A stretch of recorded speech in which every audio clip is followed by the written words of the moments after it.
everyone, welcome to my kitchen. I'm glad that you could join me today. First of all, my name is Megan. I am a program associate at Local Matters, and today we are making pineapple carrot muffins.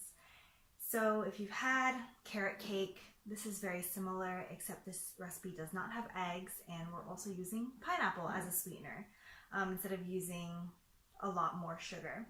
So first, I'm going to run through the ingredients that you're going to need, and then we'll go ahead and get started.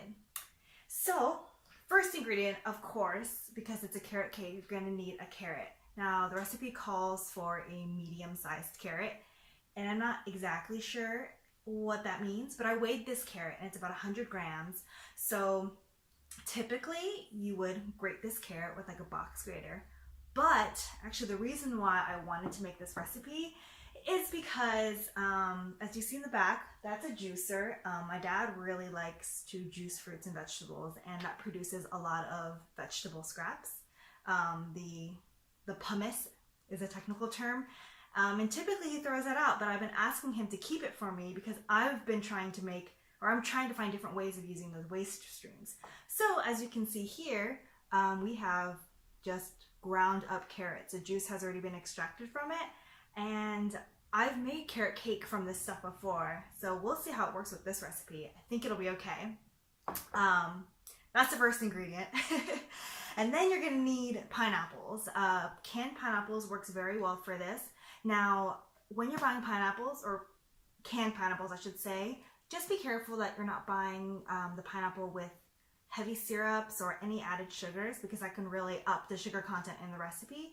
And we're already adding sugar and other sweeteners, so yeah, just look for no sugar added pineapples. And I also was unable to find, or I didn't have crushed pineapples, which is what the recipe calls for. So what I did was I blended up some pineapples, so it works.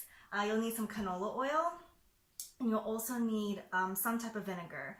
So don't worry, we're only going to use 1 tablespoon. The recipe calls for distilled white vinegar. However, I didn't have any, so I'm using apple cider vinegar. Honestly, as long as you find a pretty mild flavor vinegar, it doesn't matter what you use, because the reason why there's vinegar is because it's the acid of our recipe, and it reacts with the base, or sorry, it's the base. Ooh, I messed that up. Yeah, so it's the acid in the recipe, and it reacts with baking soda, which is the base, creating a gas that causes the muffins to rise. So, whew, that was a little bit too much science at 7 p.m. at night. And you'll also need all-purpose flour and whole wheat flour, and some brown sugar, as well as some spices. You can use pumpkin pie spice, but I don't have pumpkin pie spice, so I'll be using cinnamon powder and nutmeg today, and we'll need a little bit of salt. And if you would like, you can add some walnuts as well, chopped walnuts. And last but not least, there's the option of also adding frosting to this recipe, which I'm not sure if we'll have time to make that, but if we do, you'll just need some cream cheese, some plain yogurt, just non-sweetened yogurt, and some honey. So that was a long-winded intro, but let's go ahead and get started. First, we are going to combine all of our wet ingredients, and then we're gonna combine our dry ingredients and mix those together. So, wet ingredients.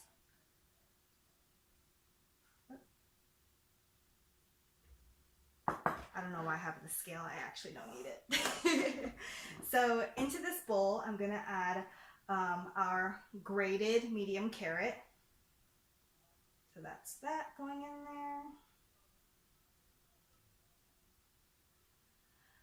And then after that, we are going to add the cup of crushed pineapple, canned pineapple. That goes in there. Let's get all of the juice out.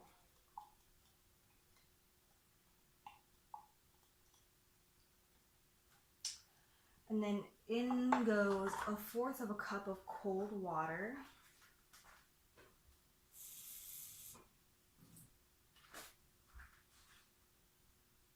Again, this recipe is super versatile. If you didn't have pineapple at all, you could probably use applesauce and be totally fine. So mix together that a little bit. And we are also going to add 5 tablespoons of canola oil. So here's my little measuring cup. If you don't have something that has a bunch of tablespoon measures on the side, you could just do 1/4 cup of canola oil plus 1 tablespoon, because 4 tablespoons equals 1/4 cup. So that's 5 tablespoons. That gets mixed in. And then we're going to do that 1 tablespoon of white distilled vinegar, or in my case, apple cider vinegar.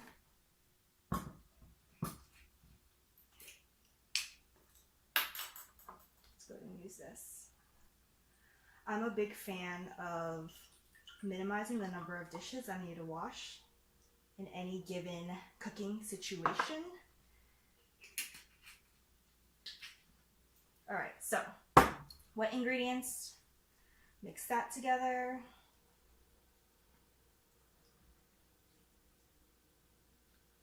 Okay. Ooh, fun. All right. And now, put that aside. I'm going to go ahead and mix together the dry ingredients. So again, clean bowl. We are going to put in a total of 3/4 cup of all-purpose flour.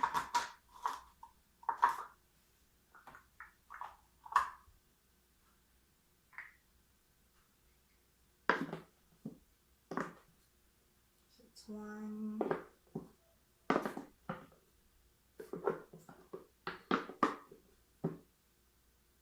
Oh my, I might not have enough. 2.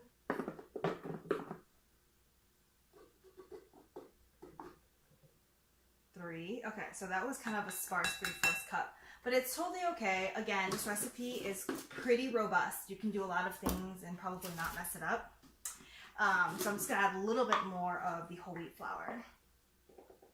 And actually, this recipe calls for a total of 1.5 cups of flour, and I just chose to make half of that whole wheat, which a lot of recipes lend to that, like being able to replace half of the flour with whole wheat.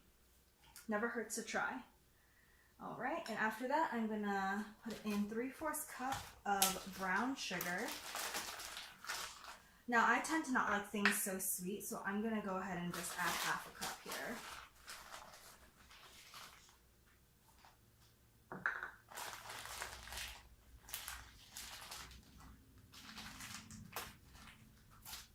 And after that, we are going to add a teaspoon of baking soda. I might have chosen a bowl that's just a little bit too small. But I wanted you all to be able to see what I was doing. So you win some, you lose some.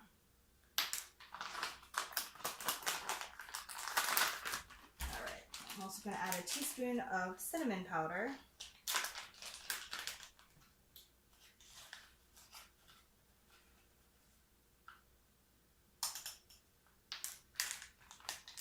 And just a pinch of nutmeg, and then I'm going to add a little bit of salt. So salt is really optional in this recipe. As usual, salt just enhances flavors. And so if you are trying to watch your sodium, then just don't add it at all, or just add a little bit. The recipe itself calls for 1/4 teaspoon, but usually I just throw a little pinch in there and call it a day. So I'll mix that together. Yeah, this bowl is definitely too small. I made this really hard for myself. But it's okay. I just want to make sure that my leavening agent, which is the baking soda, is well incorporated. Or evenly distributed, I should say.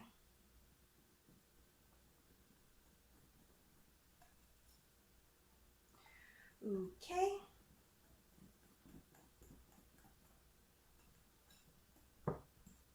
So there's the dry ingredients.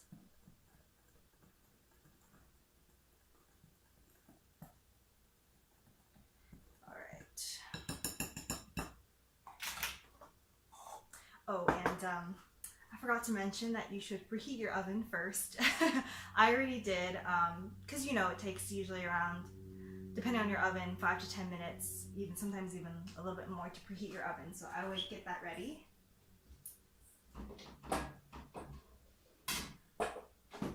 And now, what we're gonna do is pour the wet ingredients into the larger bowl, because we're gonna mix everything together in here. Just giving that another mix. And so you have this beautiful orange mixture. Well, I don't know if it's beautiful. It looks kind of better in person. And then we're gonna add the dry ingredients. So the reason why I'm adding the dry ingredients to the wet ingredients is because it just incorporates a lot better. You won't have a lot of flour just hiding at the bottom of the bowl, and it's a lot easier to mix everything in. Also, be careful not to stir too much, because that will develop too much gluten and your muffins will be a little bit too tough. So I'm just mixing here.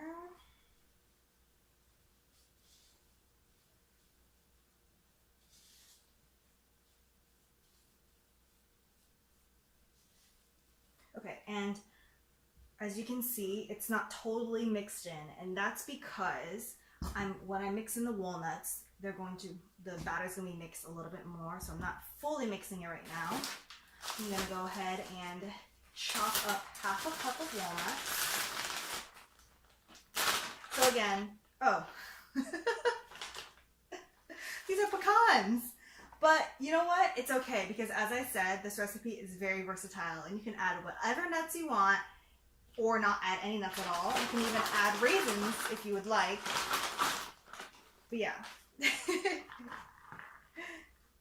Honestly, as Bob Ross says, there's no mistakes, just happy accidents. So I'm going to chop up these pecans. And just a note, if you would like to just kind of make this a little extra flavorful, you can always toast ahead of time. But of course, you don't have to do that. It's going to taste really awesome with some chopped pecans or chopped nuts in there anyways. Just toasting it will give it a little extra something something.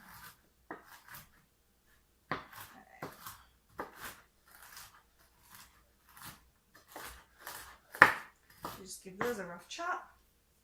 I'm going to pour the rest of the nuts into the batter. And then I'm going to give it a final mix.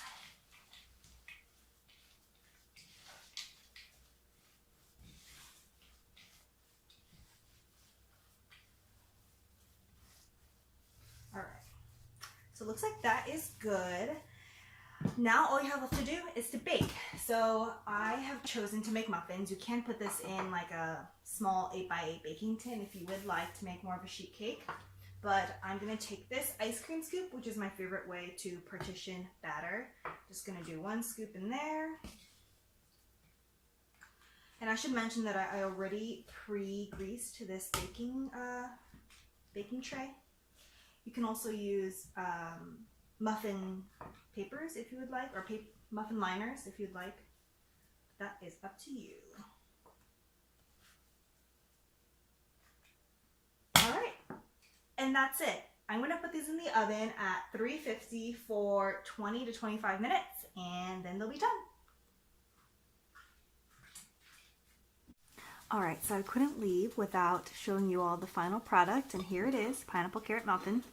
It's honestly not the most beautiful thing, I know that, but it tastes really great. So there's a lot of really good fiber in here from the carrot and from the whole wheat flour, and also, you know, the pecans in there add a little bit of protein, and yeah, it's just a really nice breakfast or a nice snack. I really encourage you all to try this recipe, and if you do, please leave a comment down below on how it goes for you, if you like it, if you don't like it, whatever it is. And that's all. So on behalf of everyone at Local Matters, hope you all are staying safe and healthy, and we will see you next time. Bye.